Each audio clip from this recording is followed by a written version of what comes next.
আপনার অন্তরে যা আছে, আপনারা যে যে বাধ্য করে তার কথা বইলে দেন না। আপনারা কি করবে বলেন? আপনারা খুন করবে। আপনি প্রায় 80 বছর বাঁচছেন, আর কয় বছরই বা বাঁচবেন?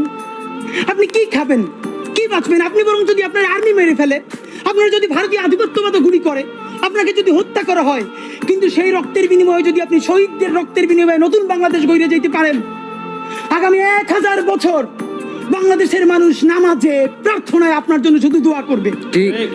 বুড়ো মানুষটা থেকে শুরু করে শিশু আপনার বক্তৃতা শুনে মাননীয় উপদেষ্টা কতক্ষণ জানেন?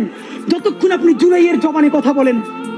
বাংলাদেশে গত 50 বছরে কোন রাষ্ট্রপ্রধানের 30 মিনিট 40 মিনিটের বক্তৃতা, রিক্সা চালক, ভ্যান চালক, সবজি বিক্রেতা, বিশ্ববিদ্যালয়ের প্রফেসর, ছাত্র জনতা আধা ঘন্টা বসে তার বক্তৃতা শুনে নজির নাই, যেটা আপনারটা হইছে। এটা কিন্তু আপনার চেহারা দেখে না।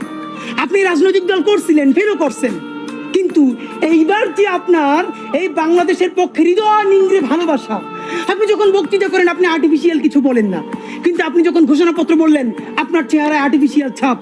ইদানিং আপনি স্ক্রিপ্ট দেখে দেখে বক্তৃতা করেন, এগুলো আমরা চাই না। মাননীয় প্রধান উপদেষ্টা, আপনার একটা কথা বলি, আমরা আগেও বলেছি এই সরকারের সকল উপদেষ্টার এক পা অন্য দেশে, বিপদ হইলে ভাইগে যাবে, কিন্তু আমরা দৃঢ়ভাবে বিশ্বাস করি আপনি ভাগবেন না। এর প্রমাণ, আপনি যদি ভাগতেন পৃথিবীর কোন দেশ আপনারে রাখতে চায় না বলেন? তাহলে হাসিনার আমলেও 10 তলা বিল্ডিং বাইয়া আপনার আদালতে হাজিরা আপনি দিতে আসতেন না। আপনি তখনই বিদেশ থাকতে পারতেন। আপনি এই দেশে থাকতে চান বলেই আপনি আসছেন। আমরা